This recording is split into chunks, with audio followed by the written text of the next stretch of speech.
नमस्कार, आप देख रहे हैं इनविजन न्यूज और मैं हूं आपके साथ दीपमाला सिंह। चलिए बढ़ते हैं आज की खबरों की ओर, देखते हैं सुर्खियों में कौन सी है खास खबर।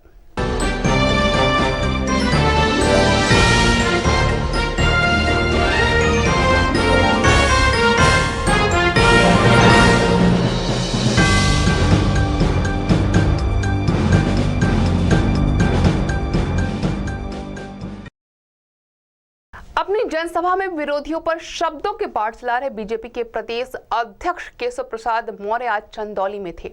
इस दौरान बीजेपी प्रदेश अध्यक्ष जनसभा कर सपा, बसपा और कांग्रेस तीनों पर हमलावर रहे।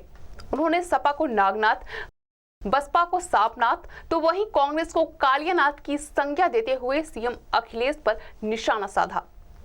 अखिलेश के महिला सुरक्षा वाले बयान पर कटाक्ष करते हुए कहा कि जब मुख्यमंत्री अखिलेश यादव अपनी पत्नी की सुरक्षा नहीं कर पा रहे तो बाकी महिलाओं की सुरक्षा कैसे करेंगे। कि जो मुख्यमंत्री अपने पत्नी की सुरक्षा नहीं कर सकता वो उत्तर प्रदेश की महिलाओं की सुरक्षा नहीं कर सकता।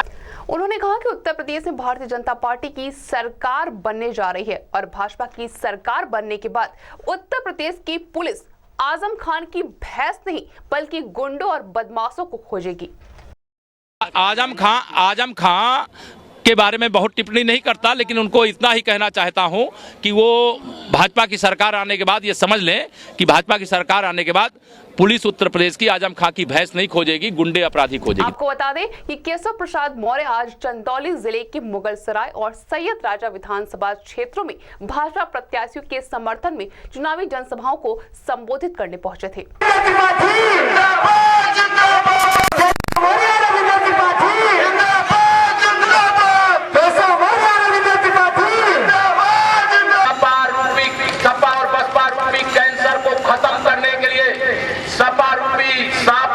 बसपा रूपी नागनाथ को और कांग्रेस रूपी कालियानाथ को देश और प्रदेश से विदा करने के लिए कमल के फूल की बटन दबाइए। कहते हो बिजली देते हो, 24 घंटे बिजली मिलती है क्या आपको? ये पप्पू और गप्पू कहते हैं 24 घंटे बिजली देते हैं। समझ रहे हो ना पप्पू गप्पू? समझ रहे हो ना? ये कहते 24 घंटे बिजली देते हैं। इतना झूठ मत बोलो अखिलेश यादव जी, इतना झूठ बोलोगे तो आज का ये मेरा नौजवान हर समय सोशल मीडिया पर रहता है। उसको क्या हो रहा है देश के अंदर, क्या हो रहा है प्रदेश के अंदर, क्या हो रहा है चंदौली में, क्या हो रहा है बनारस में, क्या हो रहा है आजमगढ़ में, उसे सब खबर रहती है। इन्होंने कहा हम 24 चुनाव वाली बिजली को ये कहते हैं मैं बिजली दे रहा हूं, और जहां 5 चरण के चुनाव संपन्न हो गए वहां की बिजली अखिलेश यादव जी के घर चली गई है, वहां बिजली नहीं मिल रही है। मिर्जापुर में 8 मार्च को होने वाले विधानसभा चुनाव की उल्टी गिनती शुरू हो चुकी है। ऐसे में वक्त बीतने के साथ ही ज्यादा से ज्यादा वोटरों को अपने पाले में लाने के लिए आज 396 नगर विधानसभा सीट से सपा कांग्रेस संयुक्त प्रत्याशी कैलाश चौरसिया ने आज नगर विधानसभा क्षेत्र के कई हिस्सों में जनसंपर्क कर लोगों से एक बार फिर नगर में सपा की साइकिल दौड़ाने की अपील की। 11 मार्च को आने वाले जनादेश ने सभी प्रत्याशियों की धड़कनें बढ़ा दी हैं। ऐसे में चुनाव में अपना पलड़ा भारी करने के लिए आज नगर विधायक एवं सपा प्रत्याशी कैलाश चौरसिया ने आज बर्तन कारोबारियों के इलाके में जनसंपर्क किया और एक एक व्यक्ति से मुलाकात कर कारोबार को आगे बढ़ाने के लिए साइकिल का बटन दबाने की अपील की। काम करना, लेकिन उन्होंने कोई काम किया नहीं। एक उज्ज्वला योजना प्रारंभ की, तमाम यहाँ पढ़े लिखे लोग हैं खड़े हुए, अगर इनसे हिसाब लगा लेंगे तो 1520 रुपया मतलब 1500 रुपया उज्ज्वला गैस योजना में भी अधिक लिया जा रहा है। जो भी योजनाएं हैं कांग्रेस सरकार की है, उसका नाम इंदिरा आवास था तो प्रधानमंत्री कर दिए, या राजीव गांधी विद्युतीकरण था तो दीनदयाल उपाध्याय ज्योति योजना कर दिए। लेकिन सारी योजनाएं कांग्रेस की बनाई हुई वही योजनाएं हैं और कोई किसी की योजनाएं नहीं है। मायावती से मिलकर भाजपा ने 3 बार सरकार बनाई, भाई बहन का रिश्ता बनाया और मायावती को एक अंडरस्टैंडिंग करके मुस्लिम को टिकट दे दिया कि मुस्लिम मत काट लेंगे तो हमारा भाजपा प्रत्याशी आसानी से जीत जाएगा।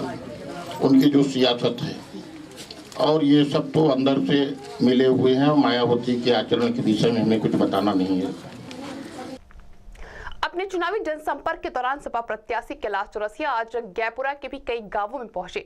उन्होंने नकटा, कल्ला और गोरसर में लोगों से मुलाकात कर सपा सरकार की योजनाओं को गिनाते हुए उन्हें जिताने का आह्वान किया। होते हैं, वजन कम होता है या नाना पीलिया हो गया, फलाना हो गया, कुपोषण का शिकार जन्म से ही हो जाते हैं। तो उन्होंने इंतजाम किया है शुद्ध देसी घी का, मिल्क पाउडर का, दूध भी और घी भी, खाने का भी इंतजाम इसलिए किया है कि जो हमारी माताएं बहनें हैं उनको पौष्टिक आहार समय समय पर मिलता रहे, कि आने वाला जो बच्चा है उसको कोई बीमारी से ग्रसित न हो, इसलिए उन्होंने इंतजाम किया है। उन्होंने जिनके कच्चे मकान हैं उनको गिरा के 2 कमरे का पक्का मकान बना के किचन सहित देने का निर्णय लिया है। 1000 रुपया महीना पेंशन देने का, बहुत लोगों को भी पेंशन प्राप्त नहीं हुआ, 1000 रुपया महीना पेंशन देने का भी उन्होंने प्राविधान किया है। आने वाले समय में जिनके कच्चे मकान है 2 कमरे का मकान बना के देंगे, 1000 रुपया समाजवादी पेंशन देंगे, प्रेशर कुकर देंगे, महिलाओं का बसों में किराया आधा होगा और तमाम महत्वपूर्ण, यहाँ तक कि हिंदू भाइयों को अगर चारों धाम भेजने का माता पिता और एक उनके साथ सहायक के रूप में उनका बेटा या भतीजा जो भी जाना चाहे, उस देश आगे बढ़ रहा है। और उत्तर प्रदेश को आगे बढ़ाने के लिए हम सब उत्तर प्रदेश के नागरिकों की बड़ी जिम्मेदारी है, किसी भी वर्ग का हो। योजना है प्रेशर कुकर भी देने की, खाने का इंतजाम इसलिए किया, कपड़े का इंतजाम किया कि ये बच्चे जब खाएंगे, गरीब परिवार के बच्चे, घर में पूरा उनको आहार नहीं मिल पाता और तमाम ऐसे परिवार हैं कि जहाँ दाल रोटी भी मुश्किल से सामने आता है। तो इसलिए माननीय मुख्यमंत्री जी ये बच्चे बढ़ें और दिमाग इनका तेज हो, इसलिए इन्होंने दूध की योजना भी उत्तर प्रदेश में समस्त बच्चों के लिए लागू की है। गर्भधात्री महिलाओं के लिए हौसला पोषण मिशन के माध्यम से सेंटर पर खाने की व्यवस्था है, उनको शुद्ध देसी घी, मिल्क पाउडर देने की है कि जो गरीब परिवार हैं उनके लिए पौष्टिक आहार का इंतजाम है कि बच्चे कुपोषण का शिकार न होने पावे और यह बच्चे स्वस्थ रूप से रहें। कुपोषण को दूर करने के लिए यह योजना इन्होंने मूर्त रूप देने का काम किया। 3 बार से लगातार 396 नगर विधानसभा सीट को अपने नाम कर चुके कैलाश चौरसिया कहते हैं कि चौथी बार भी जनता उन्हें चुनकर विधान सभा भेजेगी। जिंदाबाद जिंदाबाद, अखिलेश यादव कैलाश चौरसिया जिंदाबाद जिंदाबाद, आजम खान कैलाश जिंदाबाद जिंदाबाद, साइकिल निषाद कैलाश, समर्थन मूल्य का 2 गुना दाम देंगे। कहाँ गए हो?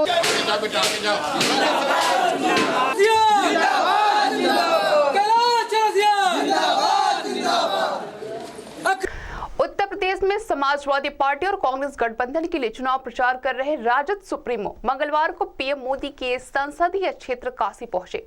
इस दौरान सपा कांग्रेस गठबंधन को उन्होंने सराहा और लालू यादव ने पीएम मोदी पर तंज कसते हुए कहा कि मोदी बिना मतलब की बात करते हैं, शोरूम में कोड बदलते हैं और ताली बजाकर बात करते हैं। वाराणसी के पिंडरा विधानसभा क्षेत्र में कांग्रेस विधायक अजय राय के समर्थन में सभा करने पहुंचे लालू प्रसाद यादव ने प्रधानमंत्री मोदी और अमित शाह पर जमकर निशाना साधा। जापान के प्रधानमंत्री को भी लिया तो स्मशान घाट दिखा दिया। 2 घंटा तक टीवी देखा नरेंद्र मोदी। जापान का प्रधानमंत्री बोला कि जो प्रधानमंत्री 2 घंटा टीवी देख रहा है, स्मशान घाट पर हमको पहुंचा दिया। क्या करेगा देश का सेवा? ये सब भाजपा, हमारी दीदी मायावती जी का कोई ठिकाना नहीं है। मायावती जी का कोई ठिकाना नहीं है। 2 बार इनको बीजेपी मुख्यमंत्री बना है, नहीं बना है। हमारा देश का लड़ाई हो रहा है और यह देश का तो लाइसेंस खत्म हो रहा ना, लाइसेंस का खाली रिन्यूअल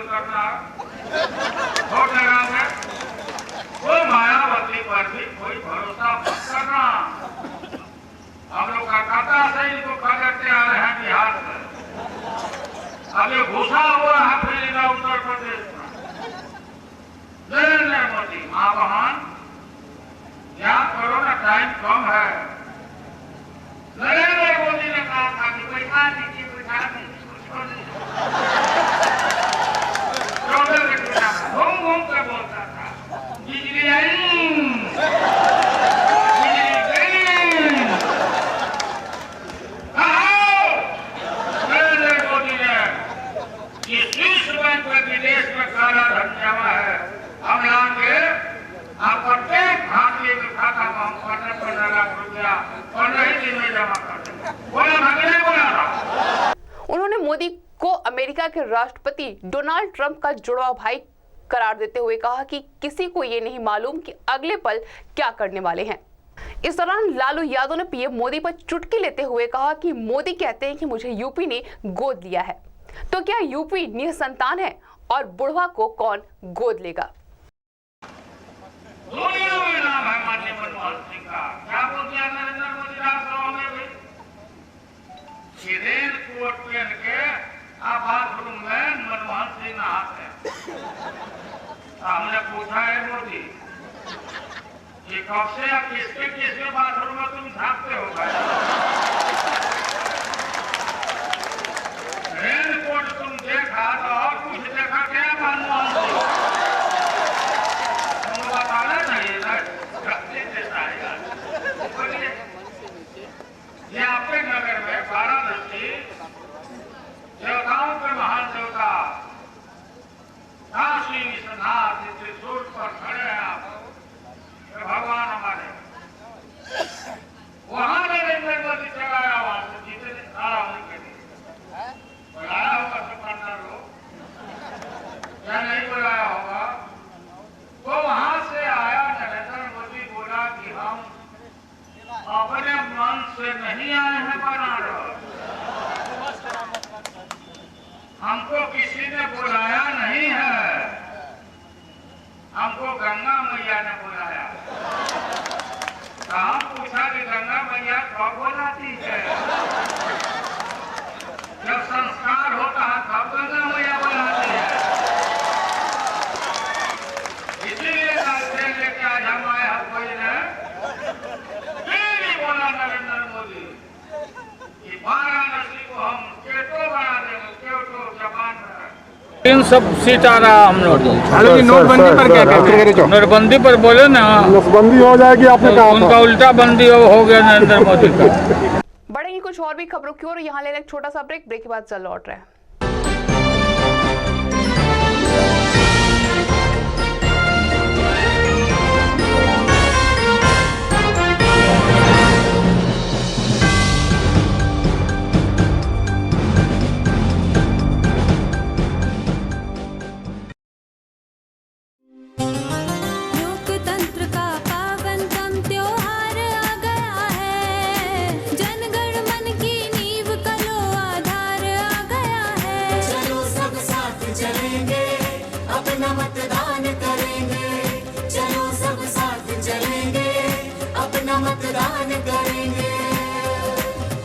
भविष्य के लिए बहन माँ बेटी आगे आए, युवक बुजुर्ग सभी मत देने का कर्तव्य निभाए। निर्भय हो दे मत, ऐसा अधिकार आ गया है। चलो सब साथ चलेंगे, अपना मतदान करेंगे। चलो सब साथ चलेंगे, अपना मतदान करेंगे। जमके मतदान करेंगे, सारे मतदान करेंगे, आओ मतदान करेंगे। मुख्य निर्वाचन अधिकारी उत्तर प्रदेश द्वारा जनहित में जारी।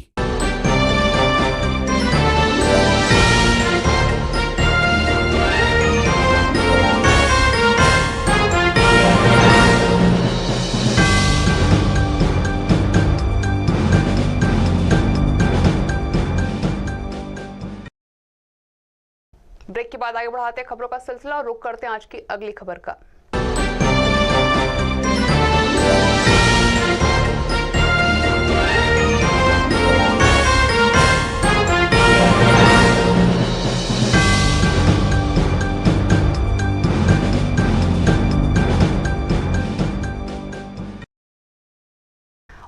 प्रदेश विधानसभा चुनाव के 7वें चरण के प्रचार प्रसार के लिए बहुजन समाज पार्टी के राष्ट्रीय अध्यक्ष मायावती पार्टी उम्मीदवारों के समर्थन में प्रदेश भर में लगातार जनसभाएं कर रही हैं। इसी सिलसिले में बसपा प्रमुख मायावती 3 मार्च को यानी शुक्रवार को जनपद मिर्जापुर में चुनावी जनसभा करेंगी। इसी को लेकर महुवरिया में हेलीपैड निर्माण का काम तेजी से चल रहा है। बसपा सुप्रीमो मायावती की जनसभा के मद्देनजर आज आयुक्त विंध्याचल मंडल रंजन कुमार, डीएम कंचन वर्मा और पुलिस अधीक्षक कलानिधि नैथानी ने आज सभा स्थल का निरीक्षण किया और सुरक्षा संबंधी व्यवस्थाओं और तैयारियों का जायजा लेते हुए उन्हें समय पर दुरुस्त करने का निर्देश दिया। इस मौके पर अधिकारियों के द्वारा बैरिकेडिंग आदि व्यवस्थाओं का भी मुआयना किया गया। यूपी में बीजेपी की दांव पर लगी प्रतिष्ठा को बचाने के लिए लगातार जनसभाएं कर रहे बीजेपी के प्रदेश अध्यक्ष केशव प्रसाद मौर्य ने मंगलवार को चौरी रोड अभियानपुर मैदान में चुनावी सभा की। इस दौरान चुनावी सभा को संबोधित करते हुए सपा, बसपा व कांग्रेस को आड़े हाथों में लिया। उन्होंने कहा कि सपा सरकार में किसान सहित हर वर्ग की उपेक्षा हुई है। रमजान में बिजली तो मिली लेकिन नवरात्र में बिजली नहीं मिली। कब्रिस्तान की बाउंड्री तो बनी लेकिन शमशान घाट के लिए कुछ नहीं हुआ। इसलिए जनता ऐसी सरकार से ऊब चुकी है और अब परिवर्तन की लहर दौड़ रही है। प्रदेश में जनता भ्रष्टाचार मुक्त और अपराध मुक्त शासन चाहती है, इसलिए यूपी में भाजपा की सरकार बनेगी। इस मौके पर अपनी योजनाओं को गिनाते हुए केशव प्रसाद मौर्य ने डायल 100 पर कहा कि ये योजना गुंडों को संरक्षण देने के लिए है। सपा और बसपा रूपी कैंसर को खत्म करने के लिए सपा रूपी सांपनाथ को, बसपा रूपी नागनाथ को और कांग्रेस रूपी कालियानाथ को देश और प्रदेश से विदा करने के लिए कमल के फूल की बटन दबाइए। बिजली देते हो, 24 घंटे बिजली मिलती है क्या आपको? ये पप्पू और गप्पू कहते हैं 24 घंटे बिजली देते हैं। समझ रहे हो ना पप्पू गप्पू? समझ रहे हो ना?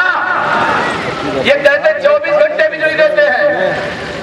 इतना झूठ मत बोलो अखिलेश यादव जी, इतना झूठ बोलोगे तो आज का ये मेरा नौजवान हर समय सोशल मीडिया पर रहता है।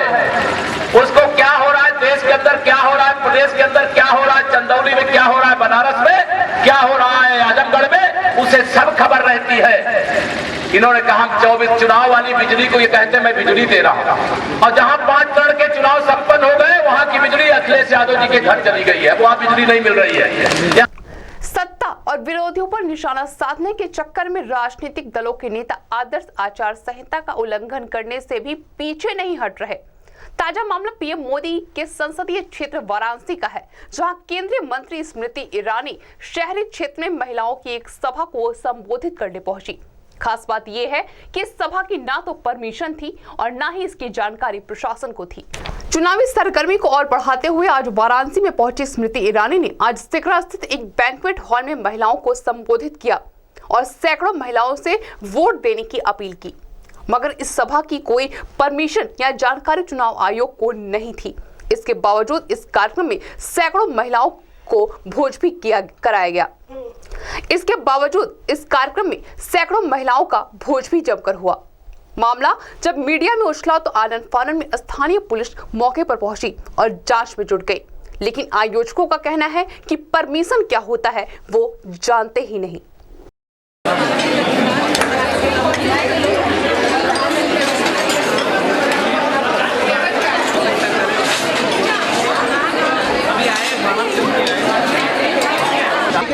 बयानबाजी चल रही है, नेताओं में देखा जा रहा है, मोदी को भी एकदम निशाना बनाया जा रहा है। मोदी को तो क्या करते हैं कि स्तर धीरे धीरे गिरता जा रहा है बयान। मुझे लगता है कि जिस प्रकार से अखिलेश जी मोदी जी पर कटाक्ष और निचले स्तर की बयानबाजी कर रहे हैं, वो उनकी अपनी बौखलाहट का सबसे बड़ा प्रमाण है।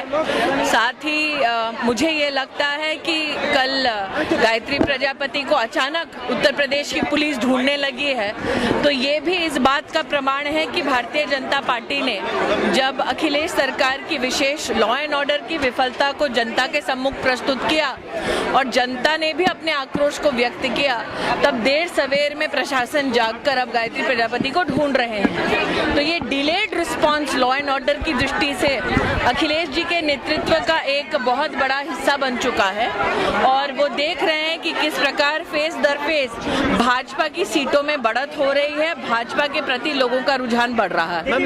राजद सुप्रीमो लालू प्रसाद यादव की जनसभा के जवाब में मोदी के सिपा सालार और रेलवे राज्य मंत्री मनोज सिन्हा ने आज काशी में एक प्रेस कॉन्फ्रेंस कर सपा, बसपा और राजद के राष्ट्रीय अध्यक्ष और बिहार के पूर्व मुख्यमंत्री लालू प्रसाद यादव पर जमकर बरसे।